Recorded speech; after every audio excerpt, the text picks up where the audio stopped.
So, ang topic ko ngayon ay being Christ-likeness, no? So, sa Tagalog, pagiging katulad ni Kristo, no? So, ito ang nais ng Panginoon sa atin, no? So, sa aklat ko ni Rick Warren, sa Driven Purpose Life, sinulat niya ang mga layunin ng Diyos para sa atin. So, i-review ko lang po kayo. So, nakita ho natin na ilagay niyo lahat dyan, no? Yung purpose. Bakit kaya tayo nandito sa mundong to?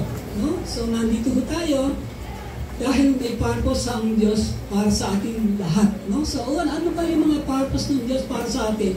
Una-una, we are drawn to God's pleasure.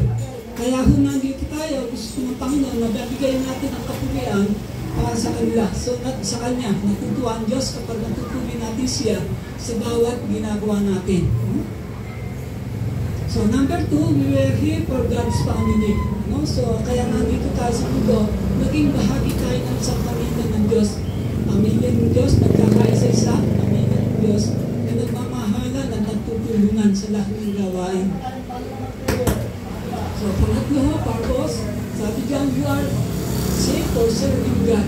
No? Hindi tayo basta nilagay ng Diyos dito sa mundo. So, ang layo ng Diyos sa ating isa, ay naglingkod din tayo sa Diyos.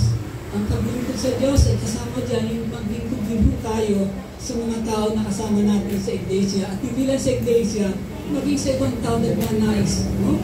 Na makakilala sa Panginoon. So yung pangapat ko, you are made for a mission. So nilagay tayo ng Diyos dito, bawat isa sa atin, mayroong mission, no? Hindi tayo nilagay ng Diyos dito para lang mabuhay. Kundi nilagay tayo ng Diyos dito sa mga mundo para gawin ng isang mission na yun. No? At ang mission na yun ay ibahagi ang mabuting balita para maligtas ang mga tao. So yung last na purpose ng buhay natin, sabi diyan, you are created to become like Jesus. No? So nilagay po tayo dito. No? Tinalaan tayo nandito para tularan natin siya. No? Kaya yan ang purpose ng buhay natin. Kaya ang topic natin ay being like Christness. No? So, ano ibig sabihin ng being Christ? What is meant for being Christ-like? No? So, marami na hulugan nito na aking nabasa. Pero magditin lang ako sa isa kasi may magbimensahe pa eh. At mas mahaba pagka tinapit ko yan. 5 ang kahulugan yan eh. Magditin lang ako sa isa para mabigyan pagkakataon nito. Ang ibig sabihin ng being Christ-like and to live in such a way that others see Jesus through us. No? So, makita sa ating buhay. No? Buhay si Kristo sa ating buhay. No? At itatakal ko yung 3 bagay. No? Sa bahagi ng ating buhay dapat nakita ang pagiging katulad ni Kristo. So, nakalagay na dyan, una, sabi, sa ating mga salita. No? So, yan ho. No? So, makita natin no? Sa ating mga salita. So, nakalista ho dyan yung sa ating mga salita kung ano dapat ang makita sa atin. No? So, isa-isa natin. Medyo pasaysayan nyo, medyo mahaba ang mensahe. No? Kasi ang daming talata, pero technical. So, number 1 ho, sa ating salita, dapat ito ang makita sa atin. Sabi ho dyan, let our words faithful building for all people around us, people battle with doubts and fear. So maraming mga tao ngayon may mga pangamba, may mga takot sa kanilang buhay. No?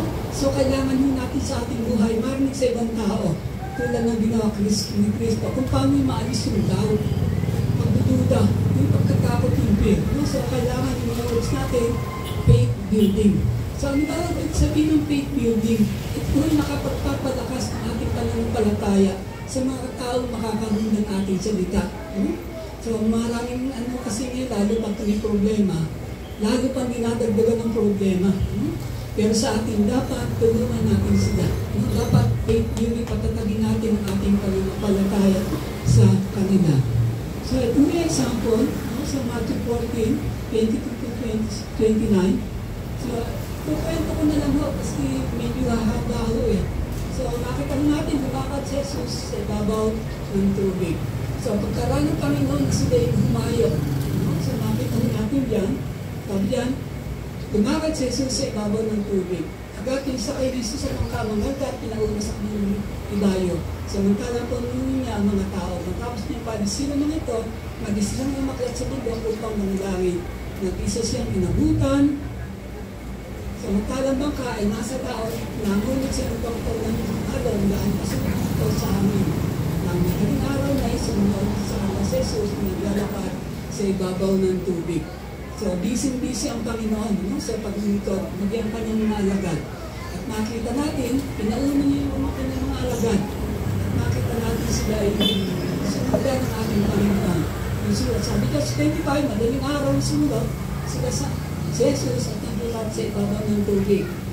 So, pansin niyo yung reaksyon tao, pinalubutan sila. Sa takot, ang mga alagad, makita may malakad sa ibabaw ng tubig. Sabi nila, dito. So, uso na yung multo pa, no? So, sino ba nakakita ng multo dito? Wala pa? So, yung multo, nagpapakita sa mga taong takot. So, yan mga katulad, ha? Pagkahong ay takot, sari-sari pumapasok sa isip nyo, kahit dahong, akala nyo multo. Kahit bagay lahat ng gagalaw, ay nakakakit ng multo. No? So, asin nyo, pag-isip takot. Asin nyo yung takot sa mga multo, no? So pagkasama Kristiyano, hindi ubod yung multo makakatakot sa atin. So nakasigaw sila. So nasalita agad siya sinabi sa kanila, huwag kayong matakot, ako ito. No? So pasin yung salita ng Panginoon, huwag kayong matakot. No? Ang mga tao na yun, maraming pinatatakutan. Pero sabi ng Panginoon, ang pagsumbo sa ating buhay, huwag nating katatakutan. No?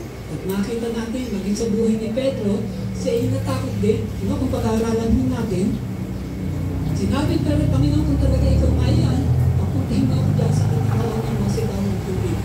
At nakita natin ang sabi ng Panginoon, halika. So, pansin yung salita, halika. So, ang Panginoon, alam niyo may takot si Pedro eh. Pero tingnan natin ang salita niya, halika. So, ang bawat isa sa atin, ay tinakausap ng Panginoon. Sabi sa atin ba, halika. Huwag kang matakot, sumunod kayo sa akin. So, asino natin yung takot, no? Maging sa ating panagka, dapat kung ano sinasabi ni Jesus, ganun yun ang sabihin natin, faith building, no? Sa ating sasabihin sa mga kapwa natin, dapat magiging makakapagpagkatag ng kanyang pananampalataya, hindi magiging dahilan para siya ay manghina. No? So, dapat ay encourage sa bawat sa atin.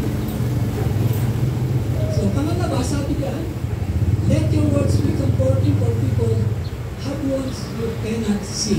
No? So, maraming mga tao ngayon na hindi natin nakikita na sila yung may nararamdaman, nasasaktan. No?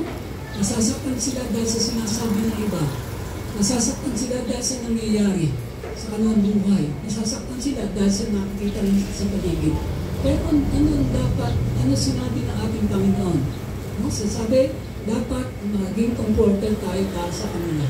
So, kung ang Panginoon pinocomfort ko ang tao, dapat tayo rin maging comforted sa mga tao. No? Nakakaranas ng ganito kalagayan.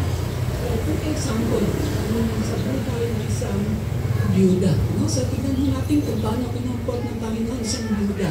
So, pag byuda ho, alam niyo ng byuda, mahirap ang buhay. No? So, gawa ng lahat. Pagod na pagod siya. So, kailangan ma-comfort siya. At ito ang ginawa ng Panginoon. Sabi ka, sa 11, pagkatapos ng pagpunta naman sa Jesus, bayang tinatawag na Nain, sumama sa kanya magagad at napakaraming tao.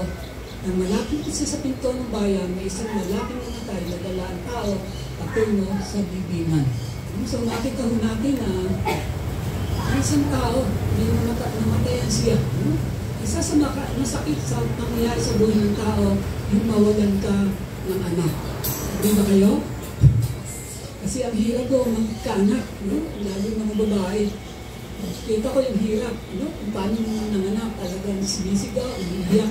Lahat ng tuloy ng hirap ay naranasan niya.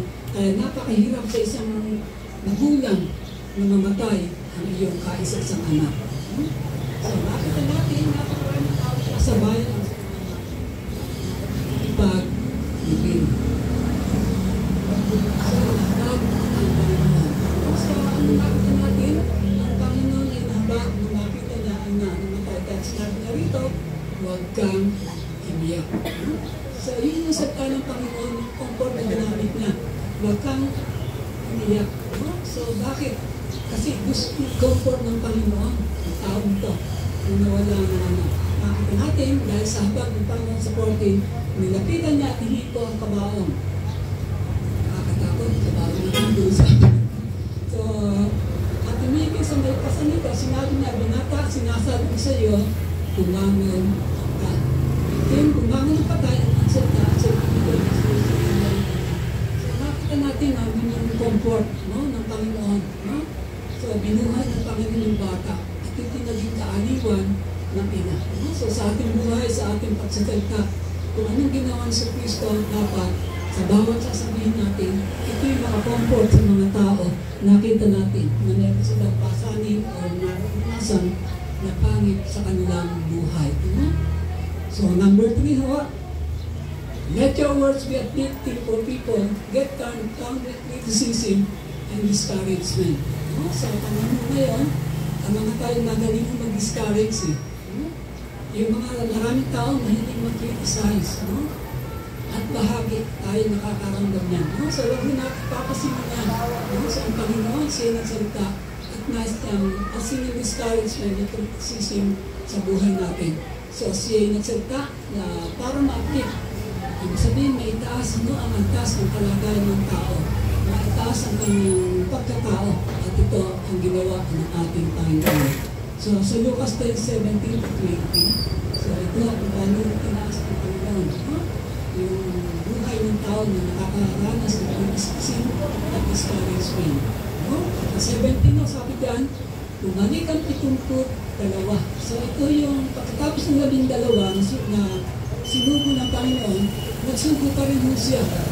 Yung second batch na ginamit ng Panginoon ang kanyang mga nakakilala sa Panginoon, 72. No? Sabi dyan, masaya kasi bumalik ang 72. Inulit nila, Panginoon, kahit po mga demonyo ay napasunod namin dahil sa kapangyarihan ng iyong pangalan. No? So, nakita natin sinugo ng Panginoon ang 72 at sila'y nagkas, no? ng mga demonyo. No? Sinabi sa kanila, nakita kong na parang kidlat na hulat sa akin as mula sa langit. Binigyan ko kayo ng kapangyarihan, baka nakahasa, nalakdan, hindi kaya nakaway at walang makakapanakit sa inyo. Sabi sa 20, yung comfort eh. Ngunit magala kayo, hindi dahil sa napasunod niyo ang masamang espiritu, kundi dahil nakatala sa langit ang inyong pangalan. So, marami tayong discouragement. No? May criticism sa atin, pero sabi ng Panginoon, magala kayo. No? So, huwag tayong malungkot, bahagi ng buhay ang discouragement eh. No? Bahagi ng buhay yung criticism kahit saan kayo magpunta, sa school, sa kampanya, o sa ibang lugar, nandun palagi yung criticism.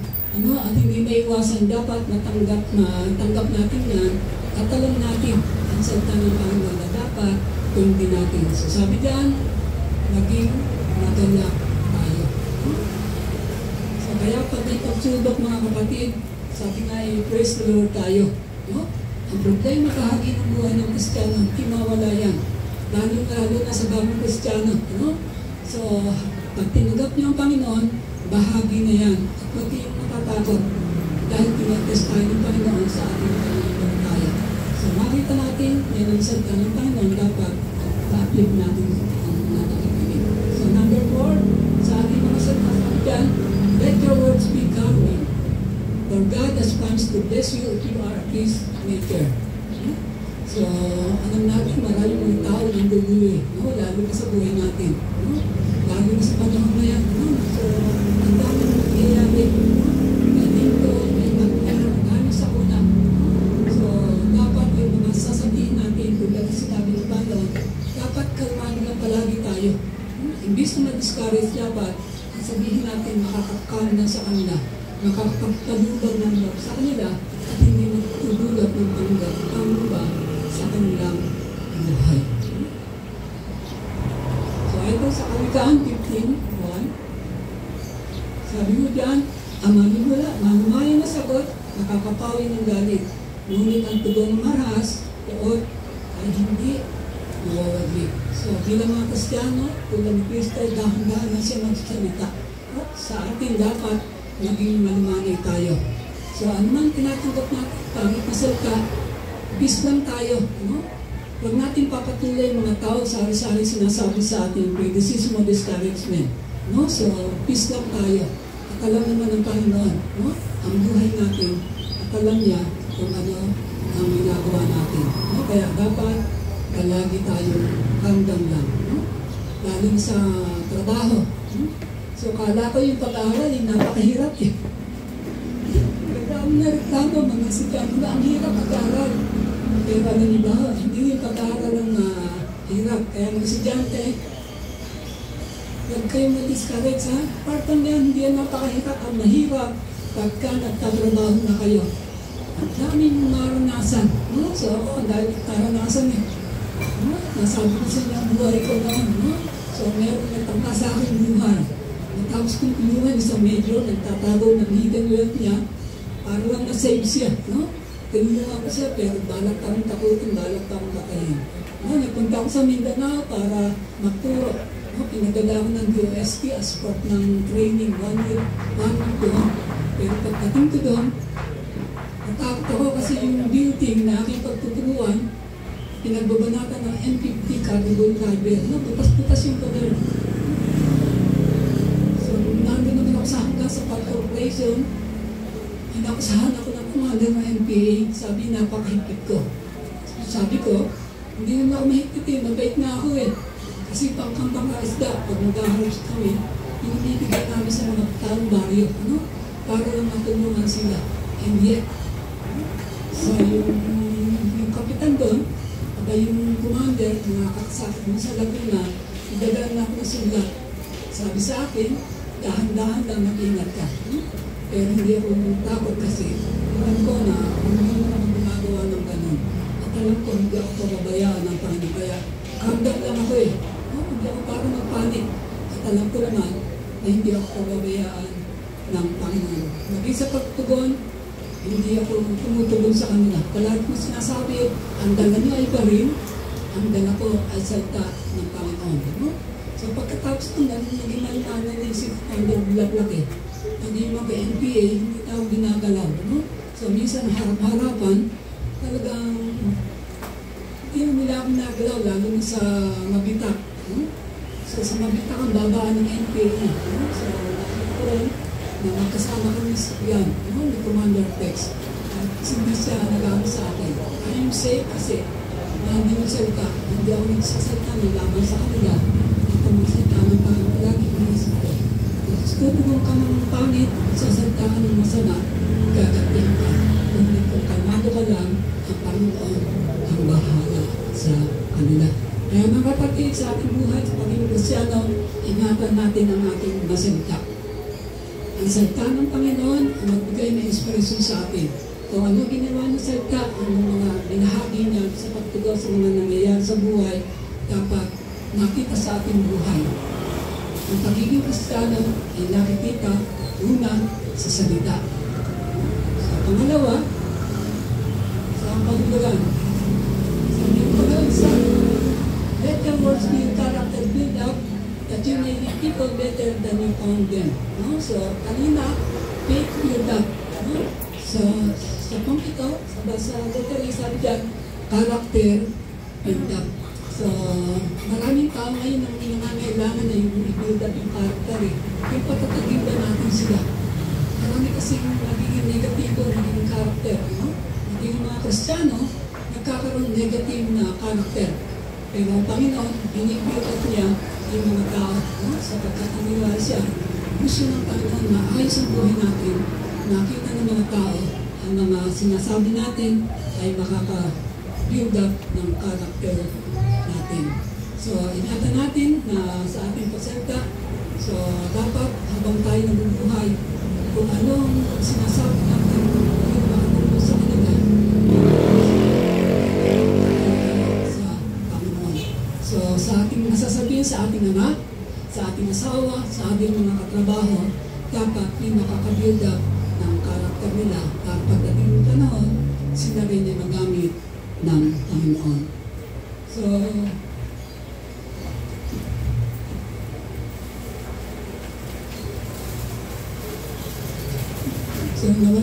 So, number 2, dapat nakit sa ating pagiging Kristiyano ay sa ating mga aksyon, no? Ang pagiging Kristiyano ay hindi lang sa salita. Ang pagiging Kristiyano ay dapat nakita sa ating aksyon, no? Aksyon, no? So, marami na nagsasabi, no? So, hindi sila maniniwala sa basta sinasabi natin. So, naniniwala sila sa mga kilos na nakita sa atin. So, ano ba yung mga action na dapat nakita sa mga Kristiyano na nakita sa buhay ni Kristo? No? So, number 1, to love others when others hate us. No? So, makita natin na maraming tao, no? Hindi sila komportable sa buhay. No? Lalo sa panahon ng Panginoon Kristo. No? Nagagalit sila sa Panginoon Kristo. Ngunit ano ang tugon nila? Ano ang tugon ng Panginoon sa mga tao na nag-hate sa Kanya? So, example dito ay yung naalala niyo yung isang bata na inalihan ng demonyo. So, ang Panginoon nilapitan yung bata at pinagaling. Ngunit yung mga tao, nakita ho natin, imbis na magpasalamat sa Panginoon, pinagtaguyan pa ang Panginoon. No? So, yun ang story. No? Imbis na ang magpasalamat ng mga tao sa Panginoon, nagalit pa siya sa Panginoon. Sabi sa Panginoon, lumayas ka, umalis ka na sa lugar namin. No? Pero ang Panginoon, nakita natin, imbis na siya yung mag-hate, no? Nakita niya ang Panginoon sa kanila. So, nakita natin, umalis sa Panginoon. So, nakita natin, habang siya yung maalis, no? Nandun yung action niya, nandun yung pagsishare niya ng mabuting balita sa mga tao. So, nandun yung kanyang pagmamahal sa kanila. No? So, tulad ng Panginoon, so sa ating mga aksyon, kung meron nag-hate sa atin, no? Ipakita natin ang pagmamahal sa kanila. No? So, ito sabi ng Panginoon, pagmamahal sa kaaway. No? So, ito yung nag-hate sa ating mga kaaway. Sino ba yung ating mga kaaway? Ito yung mga tao na una, hindi pa nakakakilala sa Panginoon. No? Pangalawa, ito yung mga tao minsan ay siguro na hindi tayo pinakitaan na mabuti. No? Kaya nag-hate sila sa atin. Ngunit ito sabi ng Panginoon, narinig niyo sinabi, ibigin niyo yung kapwa. No? Imbis na i-hate natin sila, sabi ng Panginoon, ibigin natin sila. Ngunit, sinasabi ko, ibigin niyo ang inyong mga kaaway at inalangin niyo ang mga umusig sa inyo. No? Imbis na hate, dapat labang makita natin sa kanila. No? At paano natin sila ibigin, sabi diyan, ay panalaman sila. No? Ipakita natin, sabi nga in action, ipakita natin sa kanila na iba si Kristo na dapat makita sa atin. No? Kung nag-hate sila sa trabaho sa atin, pakita pa natin sa kanila, no? Na iba tayo sa kanila. At huwag tayong gagaya sa tulad ng iba kapag inuusig, sabi nga ay tip for tip, no? Ang ginagawa nila, ngipin sa ngipin ang ginagawa. No? Pero sa ating dapat, suklian natin ng kabutihan. Sabi nga ng Panginoon, huwag niyo suklian ang masama. Ang masama. Kundi suklian niyo ng kabutihan ang masama. So, yung action number 2, sabi, to forgive others when others hurts you. So, sa ating paligid, makakanyang tayo ng masasamang salita, pangit na salita laban sa atin. No? Kapag nangyari yan, dapat hindi ka ng ating pagtulong sa kanila. Dapat ang action natin to forgive them. No? So, makita natin ang Panginoon, ito isa example niya, no? Na pinakita sa atin. Sa Lucas 23:34, sabi diyan, sinabi ni Jesus, Ama, patawarin mo sila sapagkat hindi nalaman ang kanilang ginagawa. No? So, makita natin na ang napapalibunutan ng mga kawal upang pagkatiyan ng kanyang suot. No? Pero makita natin, hindi tinignan ng Panginoon ginawa sa kanya. Kaya sinabi niya, patawarin. No? So, sa ating buhay, mga kapatid, dapat matuto tayo ng patawad. Sino mang nagawa sa ating pangit sa ating buhay, palagi natin isipin ang Panginoon ng patawad, dapat tayo rin ay matutong magpatawad.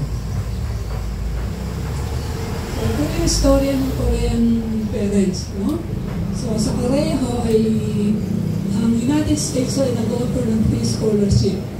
No? So may tumugod ng isang Koreano. No? At ang Koreano to ay sa Amerika para mag-aral. Siguro alam niyo na yung story ko kung alam mo na iba. Tuwan-tuwa yung Koreano sa Amerika kasi first time nakapunta sa Amerika. So sa Amerika noon ay napakaganda. No? Ang mga tao ron talagang sagana. At pakita natin na talagang friendly pa sila noon. No? Kaya lang minsan may pangyayari sa buhay niya ng batang ito ay biglang pinatay ng mga Amerikano. At pakita na natin nandun paghihinapis ng mga magulang. No? Kung ang magulang na to, sila ay Kristiyano. Sa alam niyo ba ang ginawa nila?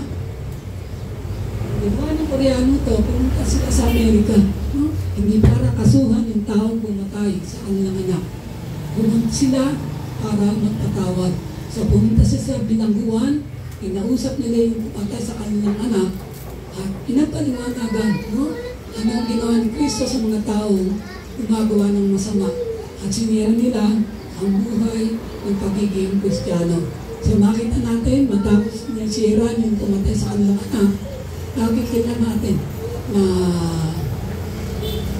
tinanggal nila yung kaso, pinatawad nila yung pumatay. No? At sila ay makita natin na tuwang-tuwa kasi naramdaman nila yung pagpagtawad. No? Yung pagpagtawad kung anong ginawa ni Kristo, hindi nang ginawa nila. Sa ating buhay, no? Lagi natin tandaan yung pagpapatawad, napakahalaga. At masakit ang ginawa sa atin, ang naranasan natin sa ating buhay, ng mga taong gumagawa sa atin, matuto tayong magpatawad. No? So, sabi ng Panginoon, patawarin na sila. Hindi ang pakiusap, ha? Utos ng Panginoon. Bakit hindi matindi, pero utos yan ng Panginoon. Matuto tayong magpatawad sa mga taong nagkasala sa atin. So, number 3 action, no? Sa ating buhay Kristiyano, dapat natin nakita tulad ng ginawa ni Kristo. To serve others when it costs us something. So, ibig sabihin, maglingkod tayo sa iba kahit ang may kahulugan ito. No? May halaga ito, may bunga itong pangit para sa atin. No? So, makita natin na alam po natin na mahirap maglingkod sa Panginoon. No? Makakaranas tayo ng hirap sa mga tao nasa paligid natin. Pero sabi na pa noon, sa kabila ng ginagawa ng tao pahirap sa atin, dapat magpatuloy tayo maglingkod sa kanila. Nakanaras siya, hindi ko nakatingin sa akin. So, itingo namin sa college na PCRS sa LSPU, si Dr. Seneca. Hindi namin doon. Yung una, dito sa bago. No? So, talagang galit palagi siya. No? Lalo na yung pag-witness kami ni Sir Nico. Lalo kasi sa akin, nagturo ako sa akin, sa OJT, sa college sa PCRS. So, 2 months ako naturo sa mga 4th year nag-graduate, ng lahat na mag-graduate. Ang pakiusap ko sa kanila, sabi ko, isa na lang pakiusap ko sa inyo, makinig kayo ng salita ng Panginoon. No? Kasi I sacrifice my time, my effort, my talent. Lahat ng nalalaman ko talaga, sinabi ko sa kanila, no? Sa mga estudyante noon. No? Kaya wala silang masabi sa akin dito. Kung sabi nila, yes sir. Kaya sabi ko, Sir Nico, Sir Nico, ito yung time para sharean sila. No? So, medyo masakit, no? Sinabi sa amin yung din, no? Pero naging yung isang doktor, sabi niya, bakit ka nag-witness, Tony? Pero sabi ko, hindi na ako lumikot. Sabi ko, Panginoon, ikaw something talaga makakarinig ka ng sadya kapag maglilingkod ka sa Panginoon. Pero ano na ginagawa namin sa Nico sa din, nakalimutan ko natin eh. Matagal na ako nag-atumit sa LSPU. Sabi Sir Nico, ipanalangin natin siya. Kaya nakita natin, patuloy namin pinapagdami yung din na yun. Pagkamat siya natanggal natin, kasi nga medyo pangit ang kanyang parang record sa pagkagin. Kaya nandun pa rin panalangin namin sa kanya. Naway magbago siya, naway yung pagkalis niya sa din, ay makita niya pa niya ng pagbabago niya. So, ano nangyari? Kaya sa atin, handa natin, kahit anong nangyari sa ating buhay, serve tayo sa Panginoon. So, ito yung isang story ho, ng African-American worker. So, siya naglingkod sa kabila ng boss niya ay matapang, ang boss niya ay malupit. So, makita natin na siya naglingkod sa boss niya. So, sabi ko sa history, hindi ko na makuha yung exact name ng American worker na to. So, sabi ko siya ay matuwid, namumuhay, maayos ang kanyang pamumuhay. Ngunit sa kabila ng kanyang matuwid ang pamumuhay at maayos ang paglingkod, siya inaanipin, binubusagos ng kanyang boss. At minsan, pinahirapan pa siya. Pero sa kanyang buhay, sabi niya, hindi niya pwede akong pigilan. Hindi niya pwede akong pigilan sa aking ginagawa. So ako'y maglilingkod pa rin sa iyo at gagawin ko ang tama. So nakita natin, inasa ng boss, gaganti yung African worker na to. Maaaring patayin siya, maaaring siyang kasuhan. Pero makita natin, hindi niya ginawa niya. At patuloy siyang nagtrabaho ng maayos. At makita natin yung kanyang pagkatoo, ay naging patotoo sa kanyang boss at sa luto ang kanyang boss at makakilala rin siya sa Panginoon. So, yan yung storya ng African-American. Siya naglingkod kahit ito nakakahulugan ng pagpapahigap sa kanya. Sa ating buhay Kristiyano, mayroon tayong naranasan na ganyan at patuloy naman tayo. A part of our action is to serve others in spite sa mga naranasan natin sa ating buhay. So, pangatlo, dapat makita sa ating buhay, una, sa ating masalita, pangalawa, sa ating aksyon, pangatlo, sa ating karakter. So, sabi nga ho, tayo ay panoorin dito sa mundo. Tinitingnan ng tao kung ano ang salita natin, kung ano ang aksyon natin, kung ano ang karakter natin. So, pinag-aralan ko mabuti yung Marcos 6:30-44. So, yung na kung yung mga karakter ng Panginoon na dapat imakita sa atin. So, sabi ko dyan, medyo time ko 15 minutes to go eh. So, pakibasa na lang ho to, pero babalikan ko ha, kukunin ko lang yung mga mahalaga. So, nakita natin, number 1, dapat nakita sa atin, tulad nakita ng Panginoon, humility. Yung kababaan ng loob sa ating buhay. So, nakita natin sa talagang dito, sa Matthew 6:32, magtataka ho kayo, tignan nyo, mabuti kung paano pinakita niya yung pagiging humble ng ating Panginoon. Umalis nga silang sakay ng isang bangka at nagpunta sa isang litig ng lugar. So, saan nyo nakita yung katangian pagiging humble ng Panginoon dyan? Sa una, pansin yung salitang, sumakay sila sa isang bangka. Ang bangka ay simbolo ng kahirapan. So, sino ka nakatira dito sa dagat? Karamihan dyan may bangka. Sila yung mga nahirap, sila yung mga isda. Pangalawa, sasabi ka, napunta sa isang limbig na lugar. So, makita natin, limbig na lugar, tutukoy yan sa mababang uri ng mga tao, nakatira sa isang lugar. So, anong ibig sabihin ng Panginoon? So, ang Panginoon galing sa langit, hindi niya pinansin ang kahirapan. Hindi niya pinansin ang kahirapan. Nagpatuloy siya sa paglilingkod sa Panginoon. Pagkasabi sa Pilipos, say Diyos, say napakababa. Pangalawa, makita natin, hindi siya napunta sa magandang lugar. Dapat na siya sa palasyo siya. Kasama niya yung mga anghel, kasama niya yung mga tao sa tawid ng mga likha ng Diyos Ama. Pero bumabag siya sa lupa, nagpunta siya sa mga salibig na lugar, kinasama niya ang mga tao na iba. Kaya sabi ko pa sa Matthew 5, mapawid ang mga tao mahirap sapagkat sila kinalulundan ng Panginoon. So, yun ang kapagaan ng Panginoon. Bumaba siya at napakababa. Sinamahan niya ang mga tao para makakilala sila at maligtas sila. So, number 2, compassionate. Yung ibig sabihin ng compassionate, compassionate, may habag. No? So may habag siya sa mga ibang tao. No? Nakikita niya ang care sa kanila, yung burden sa kanila. No?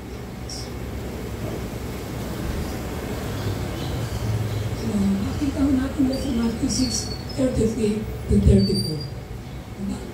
Sabi diyan, ngunit marami nakakita sa kanilang magalis at nakalam kung saan siya pumunta. Kahit ang mga tao mula sa lahat ng bahay papunta sa lugar na iyan naunang kanila sa Jesus. Pagbaba niya sa bangka, nakita niya ang maraming tao. So, maraming tao na nakita niya. Almost 5,000 ang sabi ko dito. Ang laki ang kalamhuyan, no? Pagbaba niya sa bangka, nakita na maraming tao. Pag sinusalta, nahabag siya. Lagyan niyo ba kung bakit siya nahabag? Kasi ang mga taong to hindi lang mahirap physically, kundi sila ay walang kaligtasan sa kanilang buhay. Kaya siya nahabag. Alam ng Panginoon ang buhay ng tao ay mahirap. Alam niya mahirap din ang bawat tao na wala sa Panginoon. Kaya ayaw niya sila ay matulad sa mga tupa na walang basta pinababayaan at napapahabang. Kaya ang Panginoon sabi niya, naaawa ako sa kanila. No? So sa atin dapat nakita rin, mahabag tayo sa mga taong sa paligid natin. No? Sila hindi nakakilala sa Panginoon. Ito ang pagkakataon. No? Napakita natin ang pagmamahal natin sa kanila. Sa ating paligid, sa mga nakikita natin, maraming tao hindi pa nakakakilala sa Panginoon. Mag-share tayo. No? Sapagkat ito, unang layunin ng Panginoon sa kanyang buhay, maligtas ang mga tao kaya sila punta rito.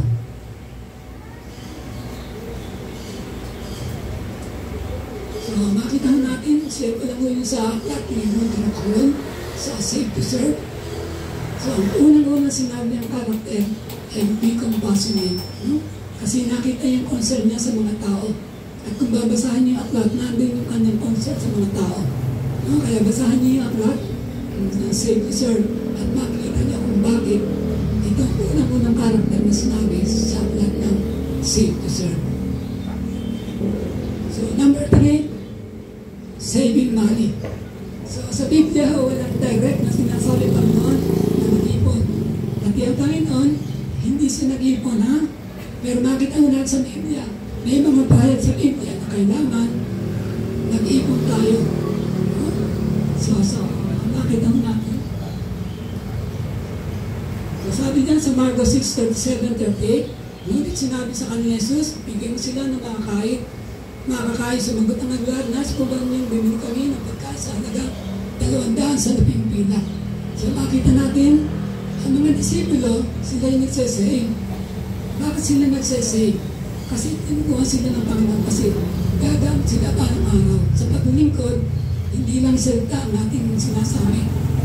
Kailangan patimbusan natin. Tumukod tayo para matulungan na iba. Kaya makita tayo mag-save. Ano? So, hindi na mahalaga ng tinuruan mag-save. Maging sa 38, ilan ang dala niyong tinapay? Tignan niyo, utos niya. Pagkatapos yung naman na sinabi, hindi mo po, at 2 isda. Sino may dala nito? Sino may dala nito? Yung bata. So, pansin niya, bakit kaya ang bata may dala? Bakit siya nakapagdala ng 2 isda at 5 tinapay? Alam niyo ba, nalaman sa kanilang mga magulang, marunong sila mag-save ng money. Alam niyo ba kung bakit nag-save ang bata? Gusto lang ma-please ang Panginoon. No, bata ba yan? So sa ating buhay, kaya tayo nagsasave. Gusto natin makatulong sa iba. Gusto natin makapagpagay sa Panginoon. At gusto ng Panginoon, makatulong tayo sa ating kapwa Kristiyano. Kaya, save, save, save. Hindi direct na sinabi na pa naman, save tayo. Pero sa Old Testament, tandaan niyo yung buhay ni Jose, 5% na kinikita sa mga harvest, sinesave niya. At sa aklat ng kawikaan, sabi ng Haring Solomon, tignan niyo ang mga langgam. Alam niyo ginagawa ng langgam? Nag-iipon-ipon sila. So, sinabi ng Panginoon yan sa Old Testament. At sa New Testament, ay paalala ng Panginoon sa Matthew 6:19, huwag kayo mag-ipon ng kayamanan din sa lupa na kakalawangin, no? O nanakawin at magnakaw. Ngunit sinasabi ng Panginoon yan na kailangan natin mag-ipon. Ang inipon naman natin ay hindi para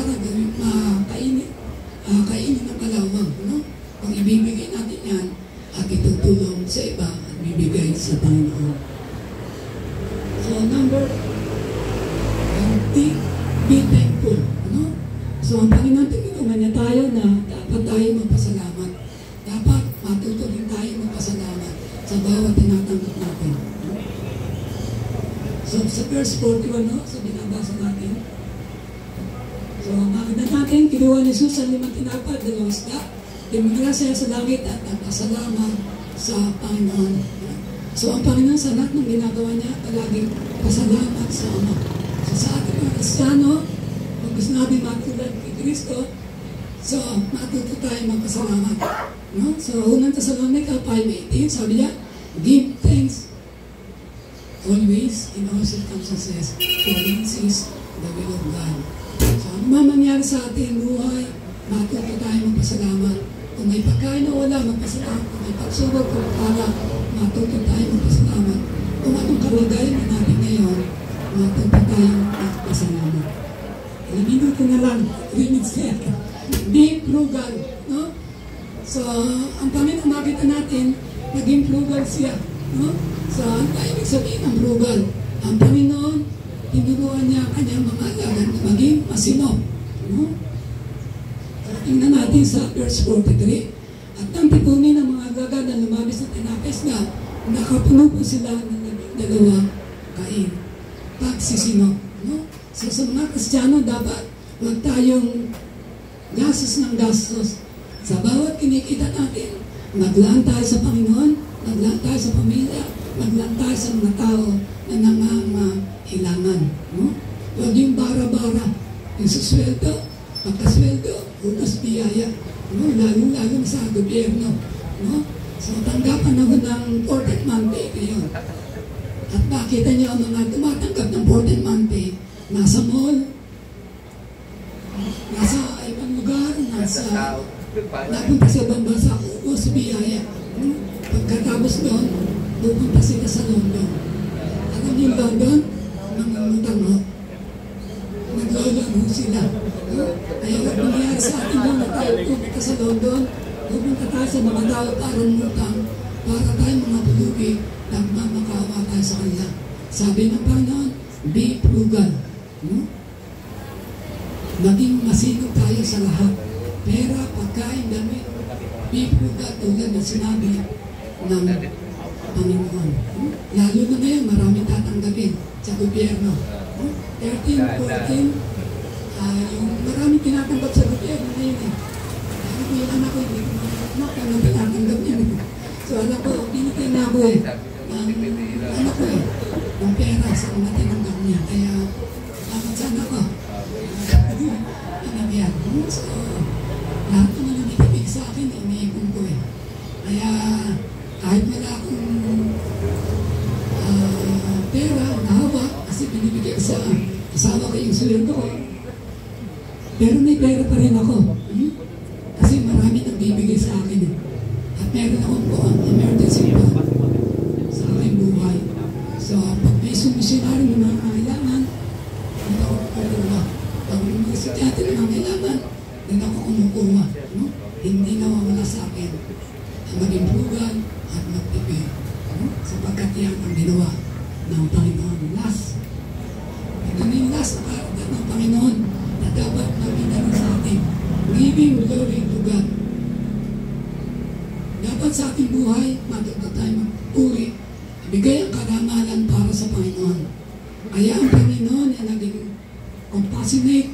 Kaya Panginoon nagpasalamat. Kaya siya naging humble. Kaya tinuruan niya mga alaga, maging frugal, maging matipid. Iisa line niya to glorify God. So sa ating buhay, dapat makita sa atin, sa lahat ng ginagawa natin, bigay natin ang karangal para sa Panginoon. So tingnan natin ang sinabi ng Panginoon sa John 7:1. Pagkasabi ni Jesus sa mga ito, nasa sa langit at kanyang sinabi, Ama, dumating na ang oras. Luwalhati mo ang anak upang luwalhati ka. Glorify me. Give glory to God. So, ang Panginoon talagang binigay niya ang luwalhatian para sa Ama. So, sa ating dapat buhay, lalo natin si Jesus, mabigay din natin ang karangalan para sa Kanya. So ito, challenge ko sa atin ang Panginoon. Sinabi ni Pablo, kaya nga kung kayo kumakain o uminom, ano man ang inyong ginagawa, gawin mo ito para sa ikarangal ng Diyos. Sabi dyan, ano man ang ginagawa, uminom, kumakain o ano ang ginagawa nyo, give the glory to God. So, isa lang ang challenge ko. So, maraming challenge. So, isa na lang gagawin ko challenge. Hindi ngayon. Mahaba pa eh. Gagawin ka na. So, yung challenge ko sa Efeso 5:1. Sabi dyan, yabang kayo mga anak ng Diyos, tularan nyo si Kristo. Tularan nyo ang ginawa ng Kristo. Tularan nyo yung kanyang mga salita. Tularan nyo ang kanyang mga karakter. At yan ang dapat makita ng mga Kristiyano sa ating buhay. So yan yung mood, hindi ko masyado makakaho eh. Sana sa inyo kanina. So ito yung talakayan natin. Kamusta na yung buhay Kristiyano na nakikita ba si Yesu Kristo? O Jesus? Pangalawa, sa bahagi niya yung buhay na dapat makita sa Kristo. Pangatlo, panalangin natin na makukuhay natin ang buhay na pinakita ni Kristo sa pamagitan ng salita at gawa at mga pag-ugali. Tayo magsipunod, tayo manalangin. Ngayon sa bawat akin ng Diyos, maraming salamat at kami mga anak mo at nabilang sa iyong kariyan. Maraming salamat sa buhay na pinakita sa amin na kami ay dapat na tularan ka, Panginoon, maging Christ-like kami sa aming buhay. Kaya maraming salamat sa iyong salita. Gawa sa aming buhay, makita sa aming salita, ang bagay na sinabi mo, Panginoon. Nakita sa aming gawa, mga ginawa mo, Panginoon, at nakita sa aming mga karakter na pakita mo sa amin. Kaya Panginoon, patuloy namin ng dalangin, magamitin mo kami at maging tulad mo kami, Panginoon. Kaya Panginoon, maraming salamat po sa pangalan ni Jesus. Amen.